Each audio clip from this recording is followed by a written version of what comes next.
I spent all my years in believing you, but I just can't get no relief. Lord, somebody, ooh, somebody, can anybody find me somebody to love?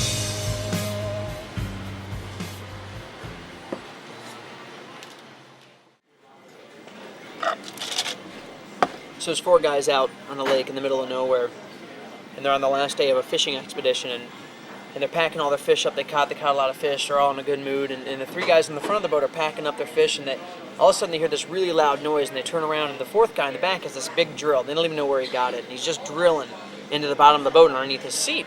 They all freak out and run back. They're like, "Hey, what are you doing? You're going to sink the boat. Are you crazy? We got a long trip back." And the guy just kind of calmly stops drilling, and he looks up at him, and he says, "Well, what's the matter to you? It's underneath my seat."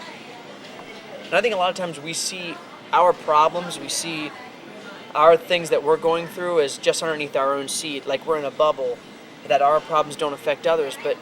But over and over again in the New Testament, the church is described as a family. And that when we venture into this idea of following after Christ, we also venture into being a part of a family with others who are doing it along with us. And so in a family, we all share our problems. It's not like you can gossip about somebody in your family, because if something is affecting somebody in your family, you work with it through them. What they're going through affects you. It's the opposite of gossip, because it's not their problem that you're talking about. It's a problem that becomes your problem as well. And all families have problems. And there's this one really cool letter in the New Testament. And it's called Philemon, and it deals with family problems. And Paul writes this letter to Philemon. And Philemon was a wealthy person. He lived in the city of Colossae, and he was a slave owner. Now, this slavery was different than what we usually think of because of our country's history. This wasn't a racial slavery where, it was one race versus another. This was socioeconomic. So debtors were slaves, prisoners of war were slaves. Italians owned Italians. Not that they were Italians yet, but people of the same culture owned slaves of their own heritage. And so this is something completely different. And Philemon is a slave owner. And he's got a problem because one of his slaves, Onesimus, steals some money from him and runs away, which is punishable by death. And we think, well, fine, he gets away, maybe that's the end of the story, but something really crazy happens, and Onesimus meets up with Paul. And so Paul writes a letter to Philemon to help explain that, we're all in this boat together. Oh, thanks.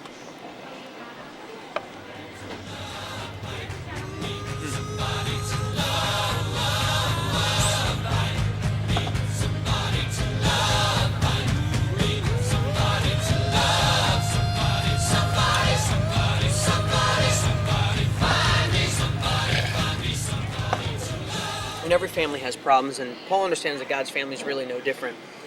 And so he's writing this letter to Philemon because he wants to explain some of these things about how God's family works. And so he wants to teach Philemon two things, and those two things are, one, that God's family shares their problems, and that when one person is going through something difficult, that affects everybody, because we're in this boat together. You can't just drill underneath your own seat. Second thing he wants to teach him in this letter is that God's family transcends all cultural barriers and all the walls that we as men can build to differentiate between one another. And so he starts the letter off and he says, to Philemon. And then right after that, a couple lines down, he says, and to everybody else in the church, which is really pretty interesting, because you imagine writing a letter to somebody about their personal business and saying, to John Doe, and also read this to everybody in your family.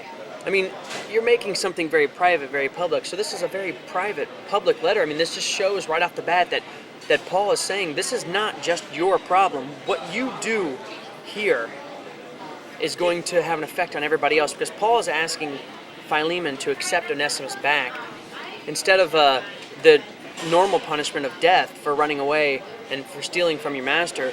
Paul's trying to ask Philemon to accept Onesimus back, and he sends Onesimus back with this letter. Onesimus is like one of the people delivering it. So he asks Philemon to make a decision, and to help him make this decision, he teaches him another thing about the family of God, and it's what I said before about the fact that it transcends all cultural barriers. And so he's trying to get Philemon to see Onesimus not as a slave, but as something better than that. And he does this in a couple of interesting ways. Onesimus' name means literally useful or beneficial. It was a common slave name at this time. And he says, before, when he was your slave, and before when he ran away, he was useless to you. But now he's useful. He didn't have any use before as a slave. That's nothing compared to the kind of use you now have with him, because he's a follower of Christ and he has ministered with me. And Paul loves Onesimus, and in this letter he actually says Onesimus is like, he's my own heart. And he says to Philemon, something you've always been really good at, Philemon, is refreshing people's hearts.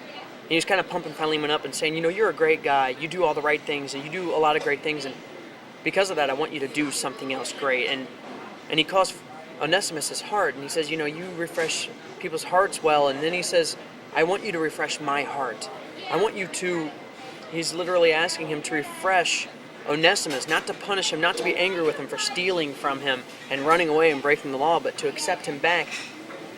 And he does something even more amazing. He goes even further with this idea of connecting them together, and he says, Philemon, you should be here in my place, and Onesimus is working off your debt. And this may not seem like a big deal, but in this day and age, if somebody were to work in somebody else's place, that means that the person who was having their work done for them was a debtor to the other person. Paul is actually saying that, your ex-slave who ran away, you're in debt to him. This is like revolutionary.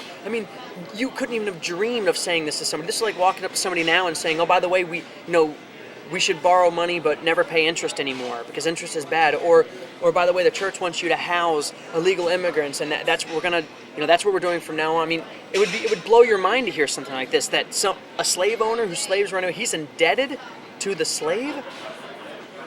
And he says even further than this, he says, you and I are brothers, Philemon, and Onesimus is my son, and I want you to accept him back not as a slave, but I want you to accept him back as a dear brother. Because God's family is like so much bigger than any other family on this earth. It breaks down barriers, and connecting with others when you come into God's family is so much deeper than any culture can imagine. Because very often, just like we see in this letter, God's family is breaking through barriers and doing things that nobody else has ever seen. And so I encourage you all to connect with each other in a way that is culturally subversive, and in a way that inspires other people, and connecting with each other in a way that has never been seen before. Because that's what we're called to do as a family of God, is to be the kind of family that shares in our problems with each other. So let's study together and let's learn what it means more to connect with each other.